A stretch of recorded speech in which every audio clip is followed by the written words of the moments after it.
Hello, everyone. Welcome to this afternoon's session on what has been one of the hottest topics, not only in Alberta, but in Canada and around the world, and that is trade. And this session this afternoon is titled Trapped in a Trade Maze, Breaking Alberta's Interprovincial Trade Barriers. And my name is Bernie Morton. I'm the COO of the Western Canadian think tank, the Canada West Foundation. Now, when most people think about trade barriers, they often picture international borders, they picture tariffs, negotiations with obviously the United States, Europe or Asia, but here in Canada, we also face another kind of challenge, and one that exists within our own country. And despite being one nation, provinces often operate in separate markets, whether it's trucking, alcohol, energy, infrastructure approvals, labor mobility. These differences create red tape, and there's nothing worse than red tape in government, and that makes it harder for us to sell our goods. So I'm joined here by some distinguished panelists, and I am happy to start off with, to my left, Pierre Poilievre would not be in the House of Commons if it wasn't for this gentleman, so a round of applause for someone who gave up his seat.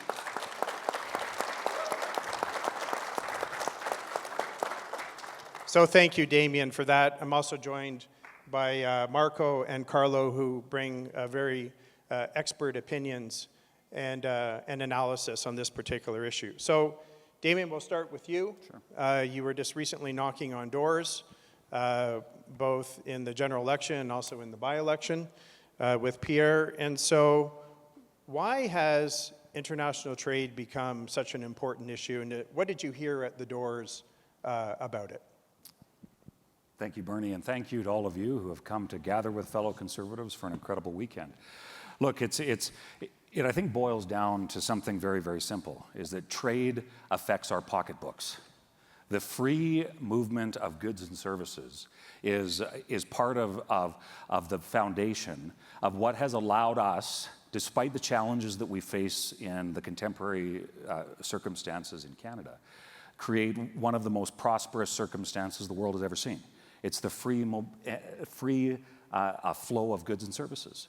Now, as trade would come up at the doors, whether the elephant in the room being Donald Trump, or whether that be the many challenges that come up when crossing provincial boundaries or even municipal boundaries. You look at a place like moving from a town into a county, from a city into a neighboring municipality. There are these hindrances that ultimately the bureaucracy associated with those things have a direct impact on our ability to prosper. So as people became fearful during the election, and we heard that a lot, whether that was in rural Alberta or whether that was in fellow candidates, in urban Toronto, the whole spectrum, people were afraid of the impacts that the trade conversation would have on their ability to ultimately prosper. So then the ultimate question is, well, what do you do about it? Well, I'm sorry, and I don't think I'll have much disagreement, but Mark Carney promised to remove all, I believe he is quoted by saying, remove all interprovincial trade barriers by Canada Day. Did he accomplish that? No, he did not. He's failed miserably. But I think it highlights how much work has to be done to ensure that there's that free flow of goods and services within our country, and that puts us on the right footing to be able to address the real issues that come to our trading relationship, whether that's with the Americans, whether that's with, as a farmer, canola is a big deal, and if any of you have watched the price of canola, that's had a pretty big impact, or whether that have to be non-tariff trade barriers in the European Union. We need to build trading relationships that work and allow us to ultimately prosper, because that's how Canadians win. Great. And so, Marco, when we think about the title of this particular session, which is Trapped in a Trade Maze, are we trapped? And what is this trade maze that we're talking about? Thank you. That is, excuse me, that is indeed part of the core of the question, I suppose. People can be trapped by things that come from the outside, but also people can be trapped inside their own heads and inside their own attitudes. And I was part of a group about 8 years ago with the Montreal Economic Institute and the and the Justice Center and the Atlantic Institute where I used to work, we mounted a campaign called Free the Beer. You might remember that. It was about the Como case, and of course the barriers that existed between provinces that still do in the movement of goods from one province to another.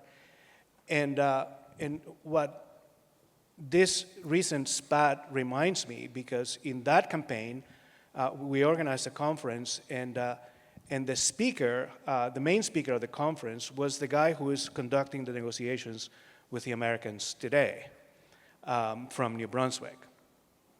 And so all those years have passed, and not much has been done. What struck me about the Trump spat is that Canadians all of a sudden woke up to the fact that our economy could be threatened in that way. But I would submit to you that the biggest enemy really is us. If you think about how we reacted to the Trump threat, we reacted to the Trump threat by being Trump, but in a smaller bottle.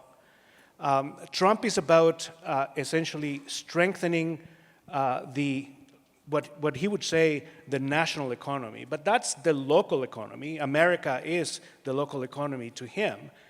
And I'm somewhat disappointed that among the elected in this country, not very many, perhaps with the exception of the lady who spoke at lunch, have stood up for free trade in Canada. The initial reflex, and this is where we're trapped, was to say, oh, we're only going to buy Canadian now, and we're going to put our elbows up and all that nonsense. That's not being in favor of free trade. That's not being in favor of free enterprise. That's essentially just being little Trumps. And nobody being little Trump is going to defeat big Trump, right? So, Carlo, when we think about internal trade and the framework that is currently in place, are we still looking at it in the correct way? And is it still the correct way to look at the problem? What's your thinking on that? Yeah, the word still. If you're back a decade ago, yes. But as with so many things we see in Canada, we're chasing things that are no longer there. It takes us so long to move on policy issues. Look, the issue with internal trade, we've recognized that there are barriers internally to the movement of goods, people, money, and ideas, and we recognize that these barriers have cost. They mostly, though, impacted businesses that were trying to move goods, people, money, and ideas within Canada. But the vast majority of firms had nearly free, certainly easy access to a bigger, larger market. If you're in Lethbridge, are you looking at Quebec City or Kelowna to move goods, or are you looking to Great Falls, Spokane? So the gravity model of trade, you go to bigger markets that are closer to you. So it had been an issue, but it was an issue of the lost opportunity of not being able to move more in Canada, and when you did, paying more for it. But it was a smaller issue because you had, well, you could make a lot more in Spokane than you could in Fernie, let's say. So, but that shifted when the Americans went back to 1971 and again imposed cost on entry into the US, restrictions on entry into the US. Suddenly, that easy access was no longer there, and businesses that could afford to ignore an opportunity in Kelowna had to look elsewhere. Are they going to look in Honduras, where we have a free trade agreement? Are they going to look in Colombia, where we have a free trade agreement? What's the next best opportunity? It's not going halfway around the world to Asia, it's Canada.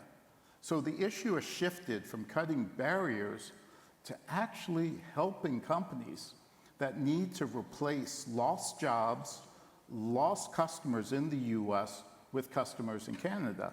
If you cut internal barriers, companies don't suddenly magically find their way to Quebec City and magically find a firm in Quebec with whom they can do business. You have to help companies. When we sign a trade agreement with Honduras, we don't cut barriers to trade with Honduras and expect that companies will magically suddenly find jobs or customers in Honduras. We provide assistance.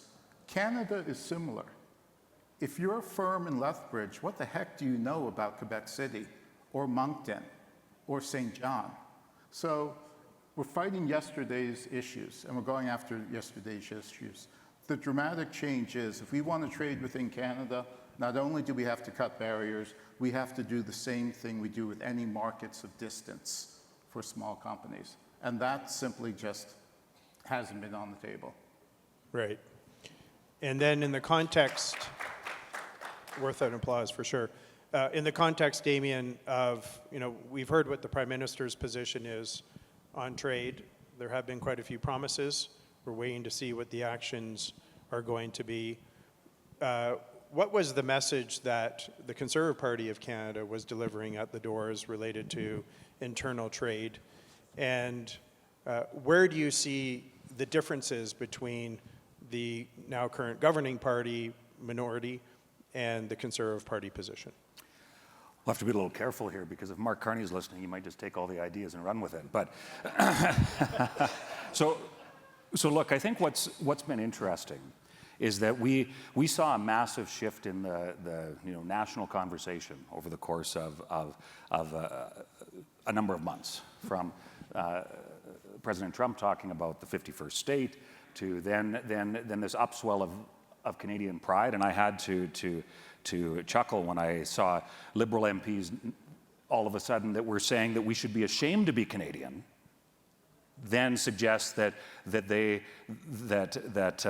Conservatives weren't Canadian enough because we weren't following their vision. It was this incredible hypocrisy that we saw. But what I think that was highlighted is that we need the key in building the prosperity that our country needs has to do with eliminating some of those barriers. Look, there are jurisdictional rules between provinces that make it so that you cannot make a sandwich on one side of the border and sell it on the other side, even though you can have a gas station and a grocery store that are literally across the street from each other.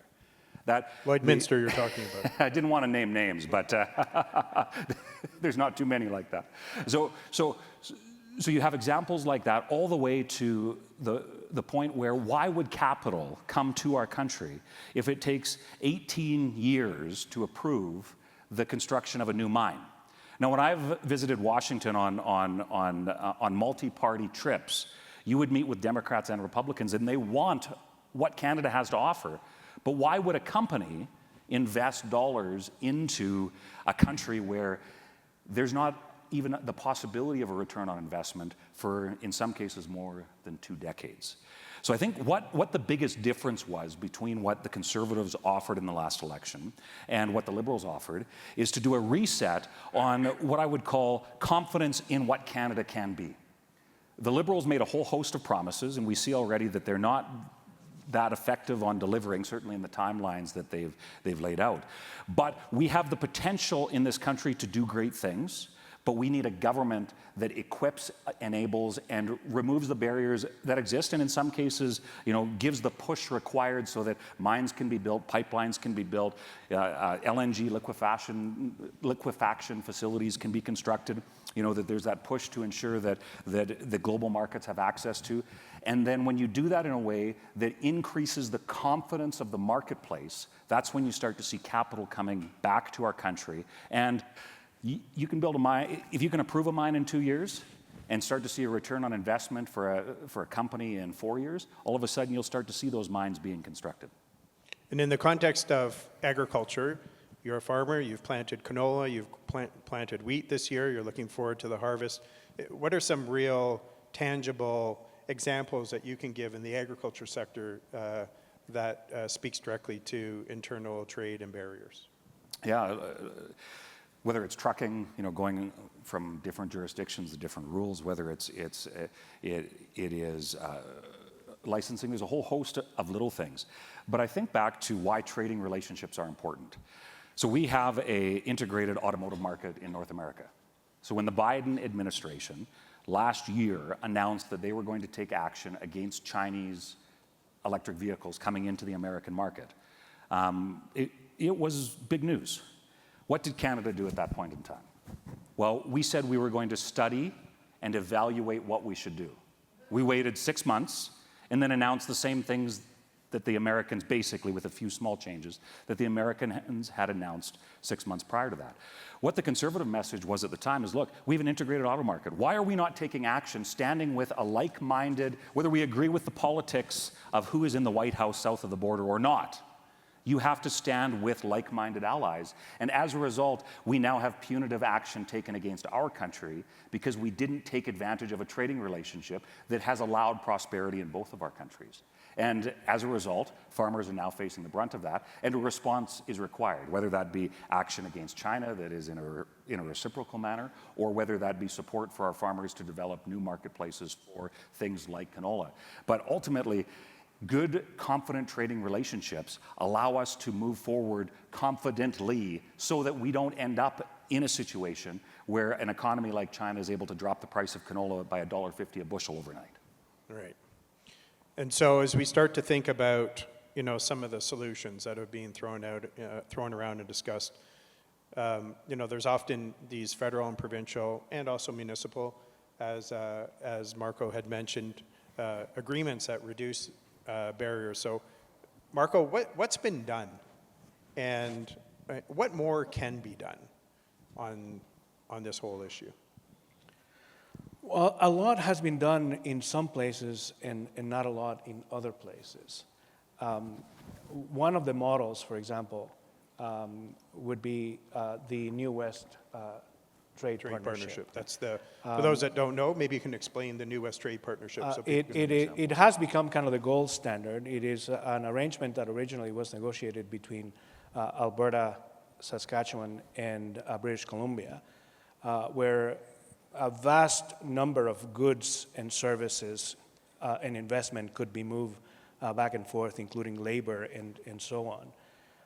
And then, somewhat reluctantly, I suppose, but in the end, Manitoba signed on, and so there is this umbrella, if you will, between these four provinces. When I was back in Nova Scotia, I was trying to get the Atlantic provinces to join the New West Partnership, because they were trying to sort of negotiate, and they were going around and around and around in circles, basically bogged down on the most mind-numbing things. As has been pointed out, you can't sell a sandwich made here across the border. There are 4 different sets of regulations for repairing elevators, for example, in the 4 provinces, the Atlantic, and things like that. So rather than spend their lives negotiating,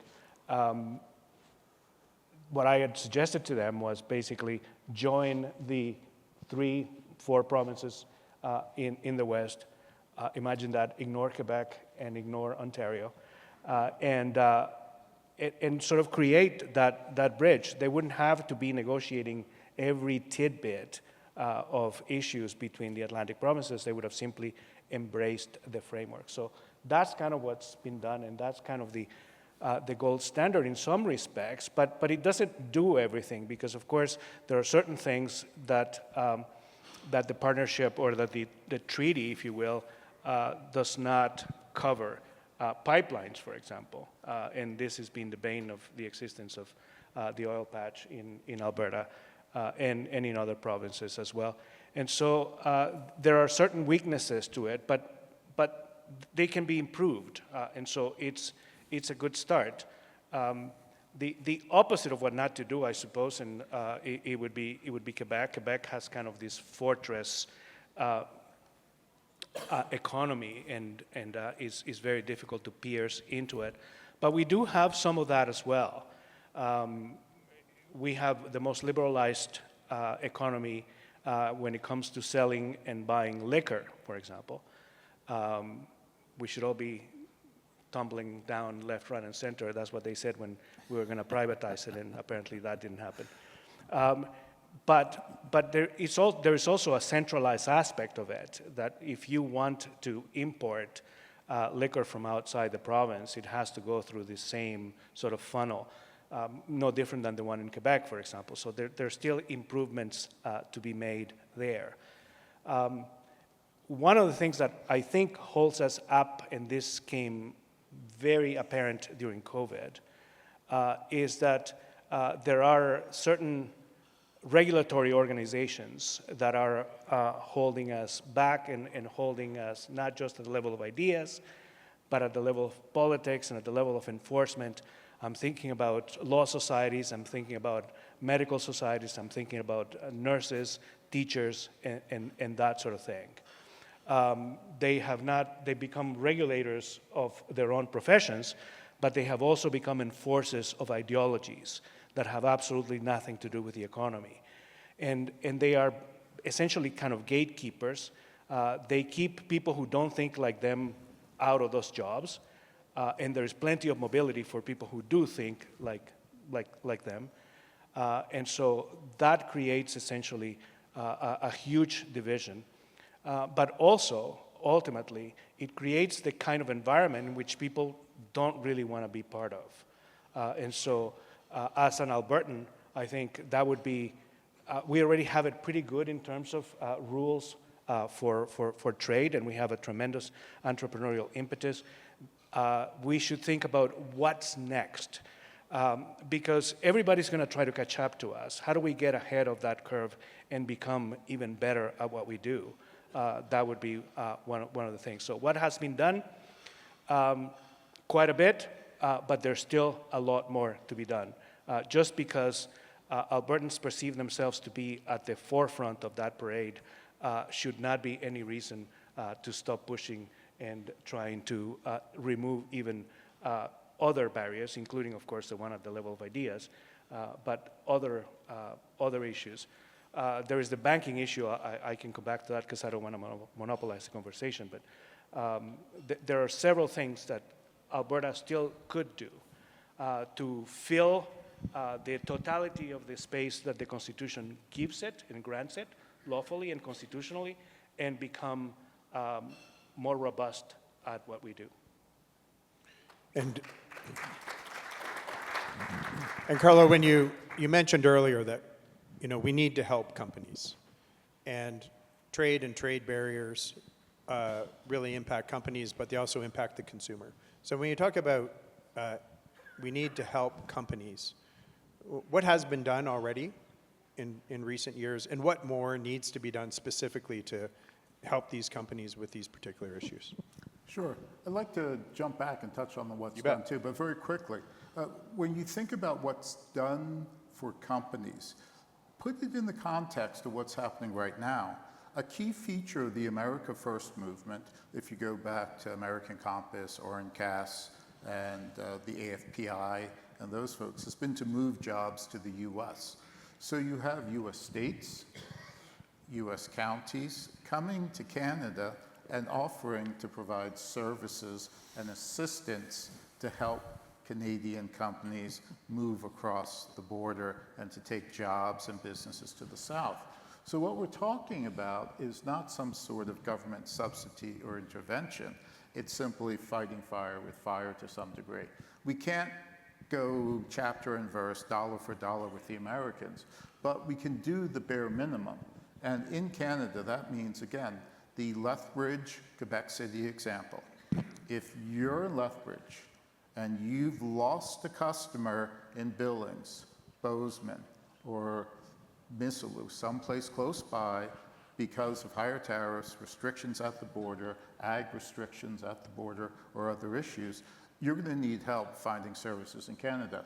We already provide these services through things like the Trade Commissioner Service, which helps companies find opportunities in foreign markets. Alberta provides that assistance to Albertan companies through the Ministry of Jobs, Economy, and Trade. Calgary provides those services with Calgary Economic Development. Canadian governments will help you find a job opportunity in every and any market around the planet except right here at home. So why not take the resources we already have, the people we already have who are already trained, and simply carve off a little bit of their time to do something at home? It seems simple. But in terms of what's been done, Bernie, what's been done Where's the exit? I'm going to say something not terrible about the federal government. But what's been done is a lot of what we suggested at Canada West Foundation. So 7, 8 years ago, PCO came to us at Canada West and asked us to write a report for new ideas on liberalizing internal trade. The government, to its credit, picked up on most of what we recommended. But here's where the story gets interesting. The complications. It's not as easy as it sounds. There's a reason we've been trying to do this for generations in Canada. If it were simple, we wouldn't be here having this conversation. So one thing that happened with us, we recommended the federal government take the lead and unilaterally cut all of their exemptions under the Canadian Free Trade Agreement. They took us up on that. They took it to cabinet, and who raised the loudest voice protest? Not in protesting, just saying, no, it can't be done. D&D. There are security implications to some of the restrictions, treaties that we've signed. So D&D was the first to quash the idea of unilateral cuts to exemptions by the federal government. On meat, we suggested easing the barriers on the interprovincial trade in meat. Ag Canada pointed out that, well, we have a very difficult standard. The provinces have easier standards to allow meat to be traded within the province. But if you want to sell it to another province, you have to meet the federal standards, the higher standard. And they pointed out that, well, if we ease the standards, yes, it'll increase sales within Canada, but when the Belgians look at our meat, when the Chinese look at our meat, when people that don't know the difference between Alberta and Arizona hear that there's some sort of different standard, it's not the high Canadian standard they're used to, there would be losses. Again, complications. With unilateral cuts, when we open services in terms of things like construction, the first people to complain were our neighbors next door in Saskatchewan. Albertan companies are coming over, taking jobs, and who got the calls? Brad Wall.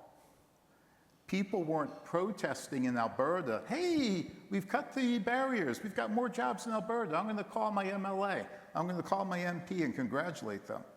Nobody did that. But who got the phone calls? Brad Wall, and it was his constituents. So there's a reason this is hard. There's a reason that it's taken this long to do this. So we can't, I think, not be aware of the complications. We have to take those into account when we think about internal trade. Given that, the success we've had has been large in Canada West.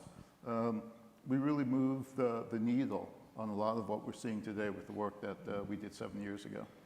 And Marco, when we think about, some say that it's more complicated to fix internal trade than it is to put an international trade agreement together.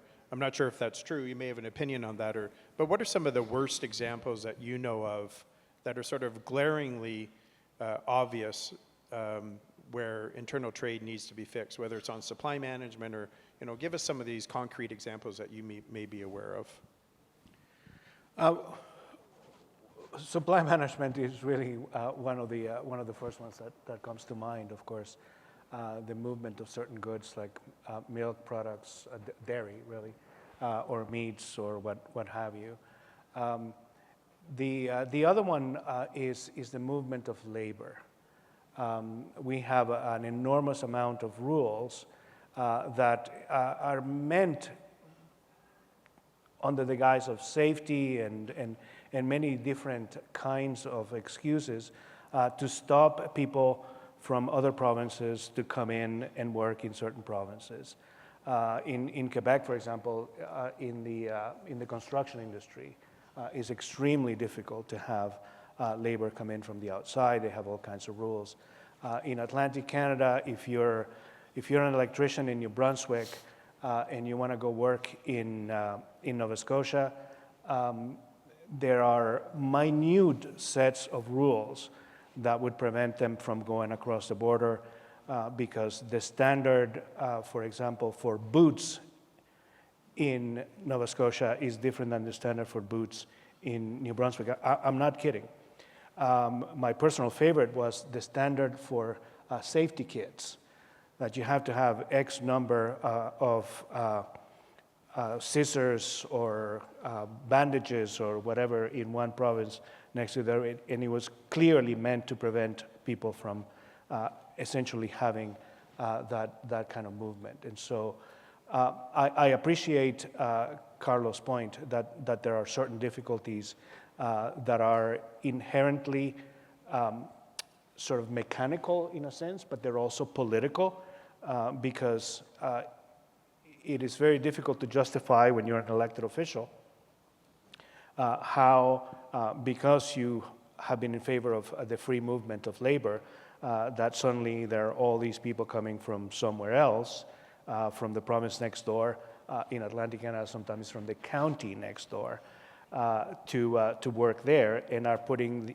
your electors, the people who voted for you, out of work. So there are significant intricacies. We have unfortunately left it to be that way over the last 150 some years. The promise of the British North America Act was that it was supposed to be a free trade zone between the participants. And slowly, little by little, we started putting up walls and barriers brick by brick. And now it has become nearly impossible in some areas, like insurance and things like that, to tear those barriers down. But I would submit that regardless of the intricacies, and maybe because of them, we owe it to ourselves to make the mental leap to try to go back to the promise that is originally at the outset, at the birth of this country. Right. And Damien, if you weren't so courteous and gave up your seat for the leader of the Conservative Party, and you were standing up in the House of Commons and asking the Prime Minister a particular question on internal trade barriers, and you rose and said, "Mr. Speaker, what would your question be, and how pointed would it be?" Yeah, great question, because I think the key to a lot of the challenges that have been raised here and the intricacies, the examples, is that we need the political will to be exercised to actually accomplish these things. Whether that's and for all of you in this room, the best way that we can help accomplish better flow of goods and services, reduced regulations, is for us to be quick to ensure that our elected officials know that that's a priority. As a former parliamentarian, when 100 people call the office, that is a big deal. That shows that there is a political need for action. When you're knocking on doors and listening to people, and people continue to bring up these issues. And I think that that's where we're in this unique situation that allows us to take advantage of the fact that finally Canadians are proud of our resources. I hope that we can take advantage of the political climate that exists currently in this country to say, look, let's develop our natural resources, oil and gas, critical minerals, etc. So if I was to stand up and ask the Speaker to facilitate that question to the Prime Minister, it would be very simple about how we can finally be proud, once again, to be Canadian and be proud of what we have and what we can accomplish. So let's stop talking about those things, but let's actually get some stuff across the finish line. Let's get some pipelines approved. Let's get some resource projects underway. Let's make sure that we can actually do the stuff beyond the talking points and demonstrate that there's the political will to not simply make promises, but actually do the stuff that built this country. The railways didn't happen simply by it wasn't easy. It took years of hard work and political will. And if you'd have listened to the Liberals at the time of John A. Macdonald and you look back in those debates, it would have never happened. But there was the political will to push through the noise to build. And as a country, I think that's what we have to get back to. And as we think about the last 10 years, As we think about the last 10 years and sort of the fragmentation that we've seen across the country and the pitting of one jurisdiction in one province versus the other, do you think that reducing and fixing these internal trade barriers plays a role in building and enhancing national unity, and if so, how? Absolutely. The best way that we can be unified as a country is if we prosper together as a country. Quebec has a tremendous amount of resources. Ontario has the critical minerals that are required for those supercomputers that now reside in all of our pockets. Alberta has the oil and gas that is required to power the world. We can, as a country, be unified if we are allowed to prosper together. And I have seen how very clearly there is a desire to prosper across this country, but we need to ensure that we unleash the potential that exists, whether that's offshore oil and gas in Newfoundland and Labrador that allowed Newfoundland and Labrador to get off equalization. That's a win for Canada, and talk about unity and nation building, that's an example of that. Having a conversation with a Quebecer that speaks as much French, speaks as much English as I do French, but understanding that it's time to maybe stop having the federal government dictate ridiculous regulations that are telling Quebecers what they can and cannot do. Well, that's a win for not only rural Quebecers that want to drive pickup trucks and own guns, but that's a win for rural Albertans that want to drive pickup trucks and own guns. We can build prosperity by ensuring that we reduce the barriers, and I think that's where the capitalism as an idea is such an incredible thing, because where there is a market, where you can allow capital to find its place within an economy, you can see prosperity result from that, whether that's potash in Saskatchewan, whether that's oil and gas here, whether that's agriculture, whether that's manufacturing expertise. There's that potential that is by its nature nation building. We just have to unleash it. Right. And so, Carlo, when we think about what Damien just said, which was really sort of a call to action, I think your comment was 100 calls into the office really move opinion. That's constituent speaking. So in the context of that, Carlo, this continued pressure on local and provincial, federal politicians, what's your thinking of that from a public policy perspective and as a policy expert? Sure. So it's an understandable part of politics. You're elected to represent your constituency. If you get 100 phone calls about something, yet there are 1,000 folks sitting at home happy that you've done something, how many of those 1,000 folks are going to call you up? Exactly. They'll say thank you if they happen to run into you in the supermarket. Maybe. Yes, but then they've got something else they're upset about that's going to beat that out. So part of the issue is we do have to get better at amongst the movement. When you get a win, don't just, yes, finally, and move on to the next complaint. Stop for a second. Make that phone call. Register the success. You want to build on the sacrifice that the elected official has made, not make them think that, okay, we fixed the issue, we had a win on internal trade, and now I don't hear anything. No, I think you've really got to go back, take a second, not just to celebrate at home, but make that phone call. In terms of what we can do from a policy perspective, yeah, there's one major idea, and we started this back at Canada West, but let me walk you through it in a couple seconds here.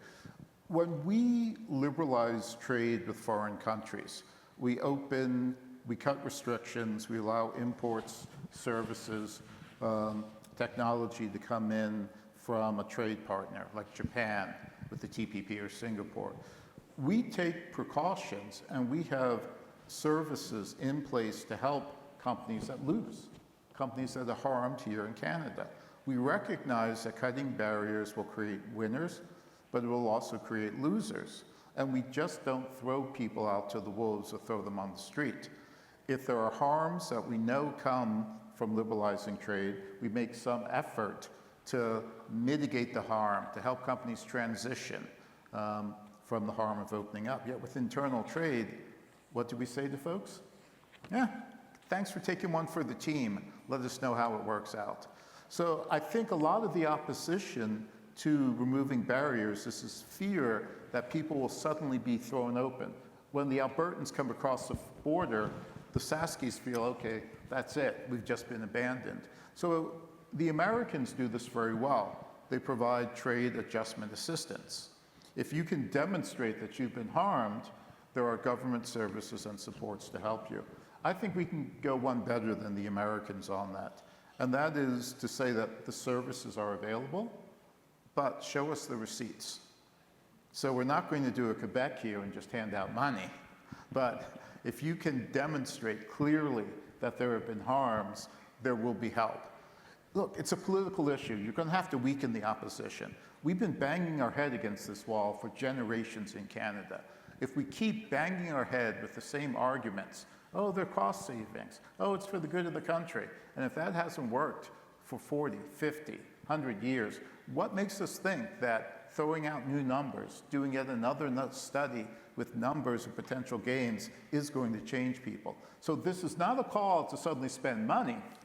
It's a call to demonstrate that should harm be demonstrated and proven, that there will be something to help you. You need to diffuse the political opposition, which is based on fear of something that may or may not happen.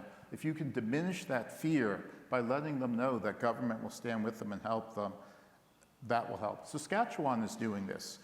Instead of kicking out the Albertans, what Saskatchewan has been doing is investing money to help small Saskatchewan construction companies improve their bidding process, improve their business systems. They've got a double win by getting cheaper services from Alberta, but also using the threat of competition to make Saskatchewan firms more effective, more competitive.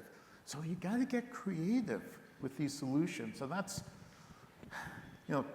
Ottawa is where creativity goes to die, unfortunately, before being beaten and tortured to death. So these sorts of innovations are going to have to come from the provincial level. But I think we've got to get creative. We've been trying this for 100 years. Do we want to keep banging our head against the wall, or do we want to try something new? It may be something we don't like government assistance, but if you really want internal trade barriers to come down, if you really want us to take the opportunities that are here in Canada, are you willing to pay the price, which may include doing something you may not agree with 100%, which is helping companies? It's a choice, and I'm not pushing either side. I'm only saying it's a choice, and one that we're going to have to make. Right.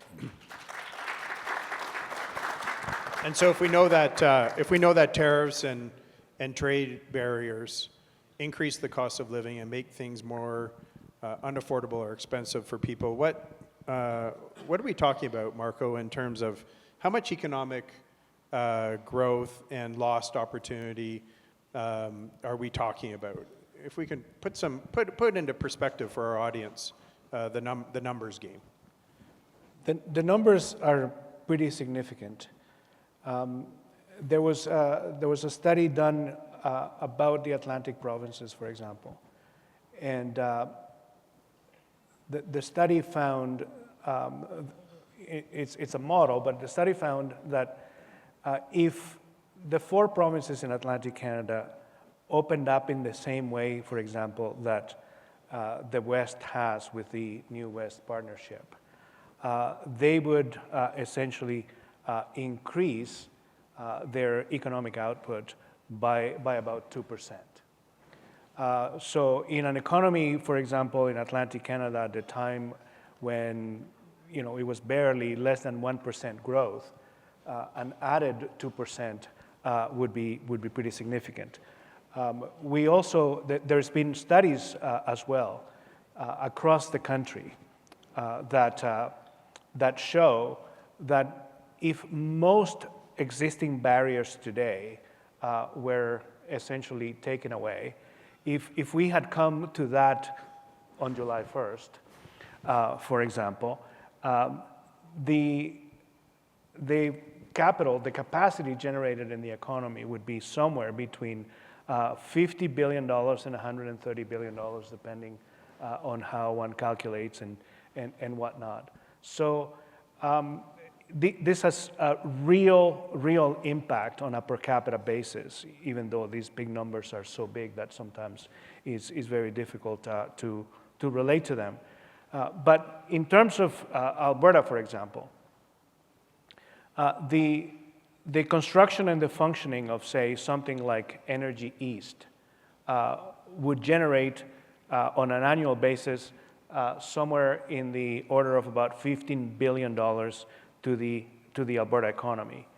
$15 billion doesn't seem like much, but it's 20% of the current operations budget for the province of Alberta.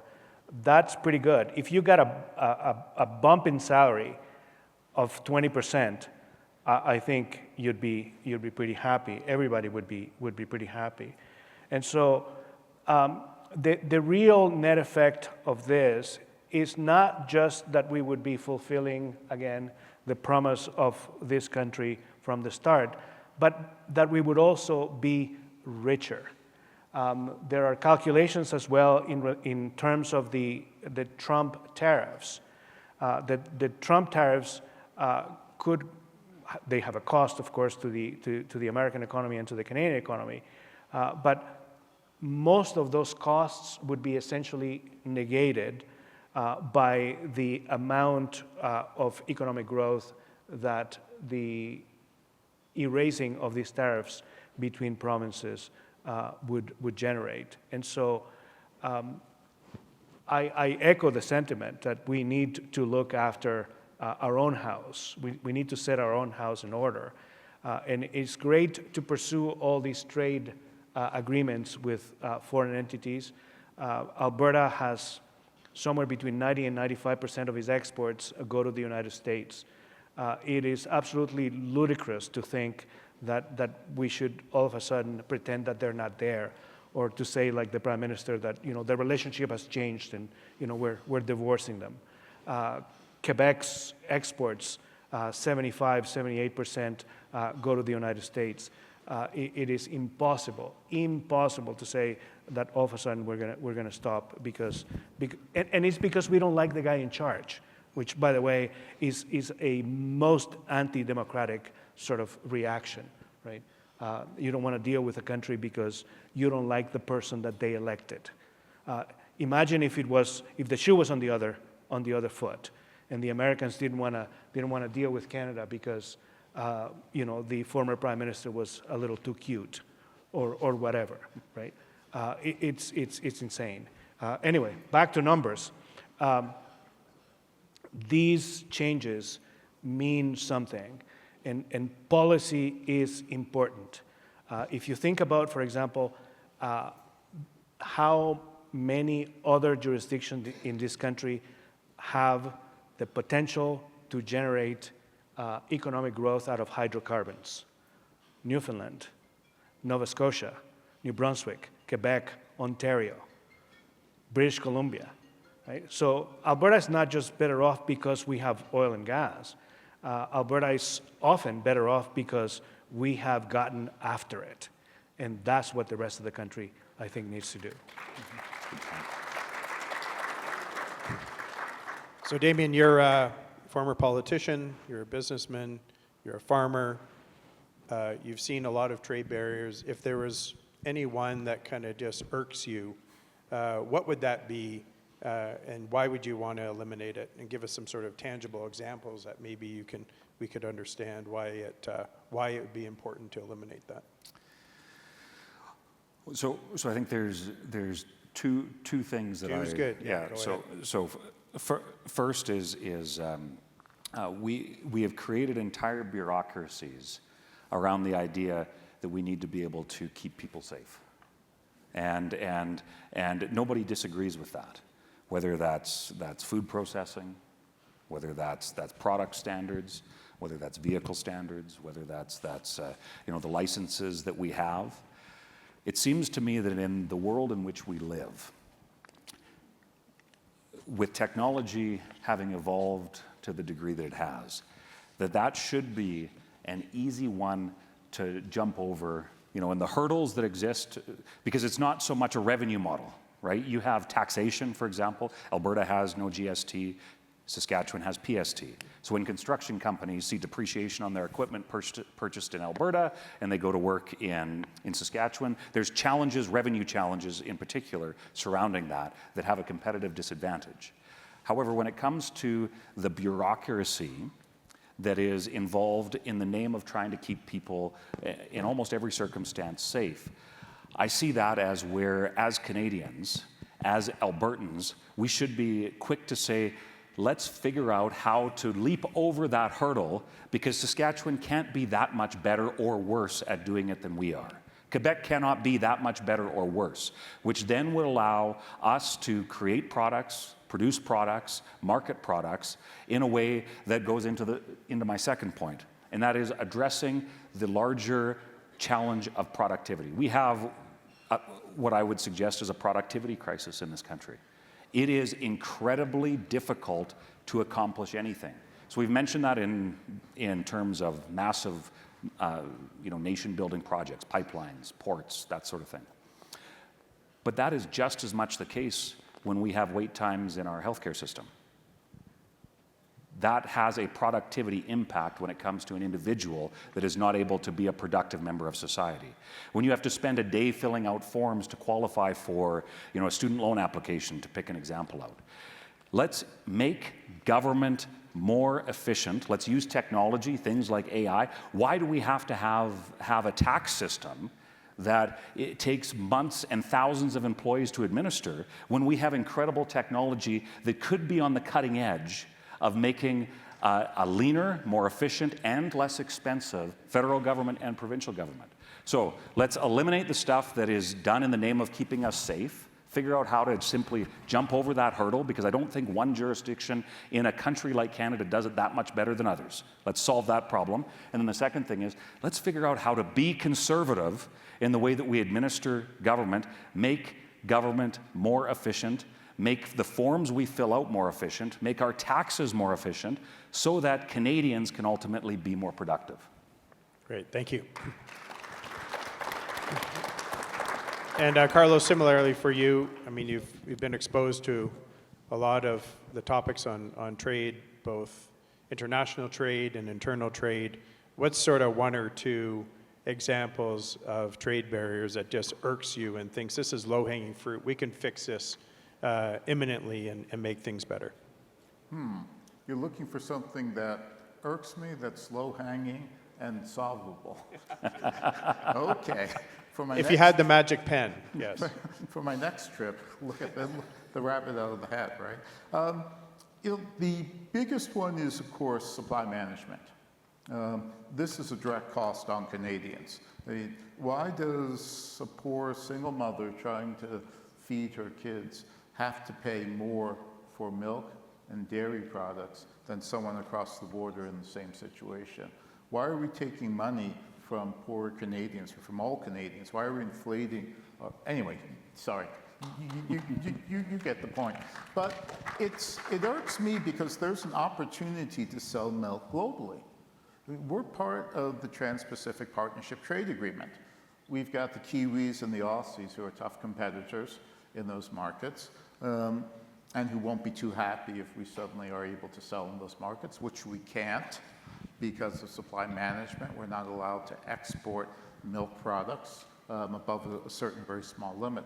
But we've done ourselves double damage. We've hurt Canadians, and we've hurt the industry in its ability to go and take global markets. So that's one that I think is the clearest example. It benefits a handful of Canadian farmers at the expense of other Canadian farmers. So for those of us, when we're trying to negotiate access for canola, we're trying to negotiate access for wheat, pulses, and we have trade barriers on dairy, even if the country with whom we're negotiating doesn't produce dairy, it's still a convenient negotiating point to get concessions out of us or to come after us at the negotiating table. So that's just a self-inflicted wound abroad, and it's one at home too. So that would be easy. Not impossible. It's not as hard, I think, as we think. It's going to cost some money. property rights in terms of quota that people have bought, the obligation to keep it. We have to have our come to Jesus moment about that. Are we going to honor our beliefs and property rights in terms of quota, or are we going to force some sort of revision on that? But it's not possible. Right. And Marco, same question for you. I would certainly agree about supply management. There are other areas that are similar, and it wouldn't take very much. We pay, for example, some of the highest prices for cellular and telecommunications in this country. It's outrageous, quite frankly. And if you look at and compare it to the rest of the world, banking, right? We are essentially held hostage in this country by a cartel of banks. There is need to liberalize the banking system in this country and make capital available to people who need it. In Canada, banks would lend you money only if you show that you virtually have twice the amount of money that you need. And so there is need to take more risk and open up the market for banks. In Alberta or in the provinces, the solution is already halfway there. You have small credit unions that can be beefed up, that can be strictly regulated only by the provinces, and sort of beef up the capacity that there, and of course increase the level of competition against the federally regulated banks. So there are plenty of tiny little things that can be done, but I would certainly agree with Carlo that supply management is the thing that rubs up against me the most. Thank you. And Damien, last word to you as we wrap up. There's big announcements from the Prime Minister yesterday, a lot of it on trade. There's a Buy Canada bent in there. As the House gets ready to resume, what type of fireworks can we expect on this particular issue, or any else as we wrap up this session? Yeah, well, I'm pleased that Pierre will be back in the House representing the good people of Battle River Crowfoot from the perspective of Leader of the Opposition. But I think what we've seen over the last, first, let me say it's a disgrace that for the last 10 months approximately, and the House comes back in just over a week, Canada's Parliament has only sat 4 weeks. That is a disgrace by any metric in a modern democracy. So let me highlight that. That is, I'm excited that democracy will show itself working again here on the 15th of September with Pierre as Leader of the Opposition. But I think what we've seen dramatically shift over the course of the last, say 6 months, 8 months, is that we have, as Conservatives, won the policy debate on a host of the most pressing issues that our country is facing. We won the debate on the carbon tax. The Liberals repealed, not because they wanted to, but because they knew they had no political choice but to do so. We have won the debate on resources, oil and gas and otherwise, to the point where a massive plurality of Canadians from coast to coast to coast support the development and export of Canadian resources. And we saw on Friday how things like regulating, the federal government regulating what type of vehicle you should or should not buy, we see the Liberals backtracking on that.